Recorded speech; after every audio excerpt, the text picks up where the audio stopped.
Okay, so let's look at the listening section 1, which is nowadays called part 1. On the left, you can see the actual exercise with the gaps to be filled in. And on the right, you've got the audio script. We won't be listening to the actual audio because in this session, I just want to show you the tips and the techniques and how the IELTS listening works. Now, first of all, let's start with a few suggestions. The first thing you would need to do is to read the instructions very, very well. Why is that? Because in this case, for example, you can write no more than 3 words. So you're allowed to write up to 3 words or and a number. But in other sections, you'll only be allowed to write 1 word. So if you forget, you might just write 1 word here or 3 words somewhere else. So it's a very good idea just to underline this so that you remember that you're allowed up to 3 words and or a number. Now, the second tip I would like to give you is that if you have a number, write the digit and spelling it out. And also, I would suggest that you write in capital letters. Now, why is that? Because if you have a name of a place or a name of a person, it's easier for you not to make mistakes in using capital letters. Now, the listener will always start by giving you an example. And in this case, the example is this one, work at a restaurant. Now, let's go and see what the listening actually says. They say, "Good evening, King's Restaurant." And then the man says, "Good evening, I'm ringing about the job I understand you have vacant." Now, obviously, if they're replying with King's Restaurant, and obviously if I'm applying for a job at their place and they're a restaurant, the work is at a restaurant. So the first one is always ready for you. It works as an example for you. Now let's go and have a look at the other ones. Let's focus on the left part for the moment. Now, it's very important in the IELTS listening that during the time you have before the listening actually plays, that you go and underline your keywords. How do I do that in such little time?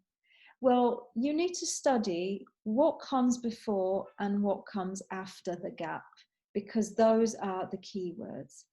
In the listening, you will have synonyms and you will have clues.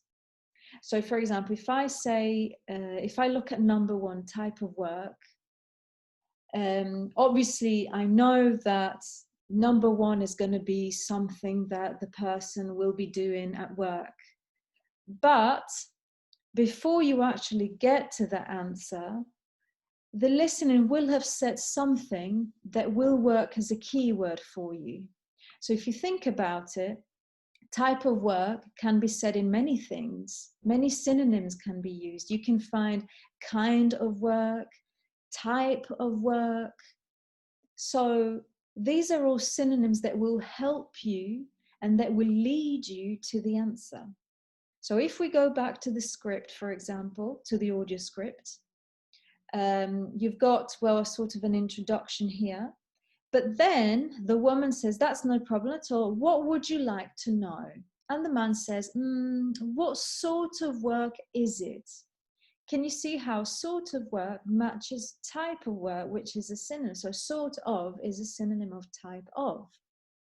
So that is the keyword that then will lead you to answer number 1, which is answering the phone. Now, do I write all the 3 words? Yes. You can also just say answering phone, and that would be correct. But the right answer would be answering the phone. Then let's carry on. Obviously, the listening and the exercise follow a certain order, so you will not hear the nearest bus stop and then the number of hours per week. It follows an order.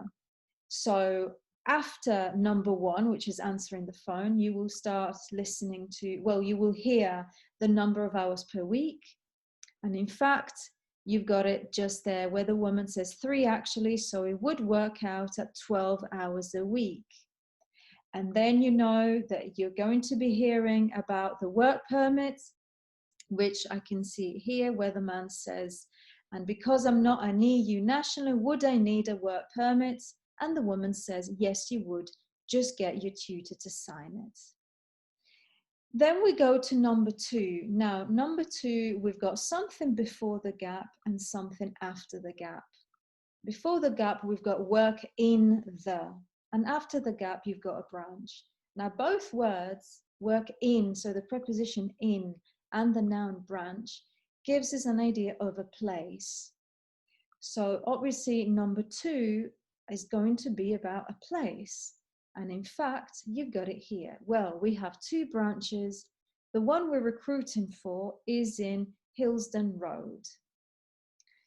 Now, the problem here would probably be the spelling a little bit. Some people might not know how to spell that, but normally when it's a name or it's a difficult name, the listening itself gives you the spelling for it. And in fact, you've got the man that says, I don't know that, how do you spell it, please? And then the woman will start spelling it. Okay, so here the IELTS is going to check whether you actually get the 2 double L's, sorry, the 2 L's and the 2 N's. Then if we carry on, number 3 is the nearest bus stop. So you will hear the nearest bus stop first. And in fact, you've got, is it near a bus stop? And that would be the lead in to number 3. And then the answer is yes, the nearest one would probably be just beside the library. So obviously the answer is next to. Again, we've got a synonym. The exercise says next to, but the audio script says beside the library. Okay, if you say next, you need 2. If you say beside, you don't need anything. So you've got 3, which is library. Now they're spelling it with a capital letter, but as I said, if you write everything in capital, you won't have this problem of, oh no, does it go in capital or not? You just write everything in capital. Then let's carry on with 4. 4 is about the pay. So obviously, if you've got the sterling symbol and then you've got an hour, clearly you kind of know there's going to be a number. So that is a clue for you. And then they're saying we're offering. Offering would be the pay. So again, we've got a synonym. £4.45 an hour. That's very good. My last job was £3.95 an hour. So you'll hear both numbers, and they do this to confuse you. Yes, they're kind of distractors. But in one case, you've got we're offering. On the other case, we've got my last job was. So be very careful. Offering would be a synonym of pay. Let's carry on with number 6. And you've got the extra benefits, a free dinner, extra pay when you work on. Now, let's go and have a look at the free dinner first of all. So you've got it here. So again, it's when you hear free dinner, that's your lead to the next question, which is number 5. And then they're saying, we certainly hope so. And we also offer extra pay for working on national holidays.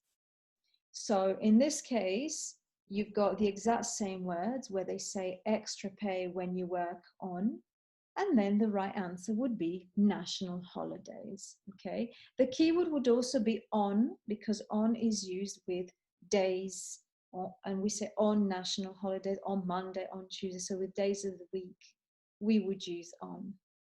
Now that will lead on to number 6, which is transport home when you work. Now, if you try and guess, this would probably be when you work overtime, when you work until late at night. And in fact, what they say is because of the difficulties of getting public transport, if you're working after 11 o'clock, we drive you home. So that means that number 6 would be transport home when you work after 11 o'clock. Okay, so as you can see, there's also a bit of a pause between 5 and 6. You don't have question 5 and then straight away question 6. There's always a few seconds between the two options, the two answers, because obviously you need time to think about it. Okay, and then let's move on and let's do 7 and 8 and 9 and 10. Now, the qualities required. You've got 7 where there's no option, but you will have heard something about the qualities. So if you follow the audio script, it said, yes, certainly. Could I just also ask what qualities you're looking for? So here is the lead, okay? So you know that right after that, you're going to be hearing the something that will probably be the answer. And then they say, well, for this particular job, we want a clear voice. So in this case, 7 would be clear voice. You don't need to say we want a clear voice, because that would be more than 3 words. So clear voice is the quality required. So you just write clear voice. And then you've got the ability to, so you will probably hear ability. If you don't, you will hear a synonym of ability, which is able to, for example. And in fact, you've got, and you must be able to think quickly. Okay, so they're using the verb to be able to, but in the question, you've got ability to. They are the same thing. They both express ability. So ability to do what? To think quickly.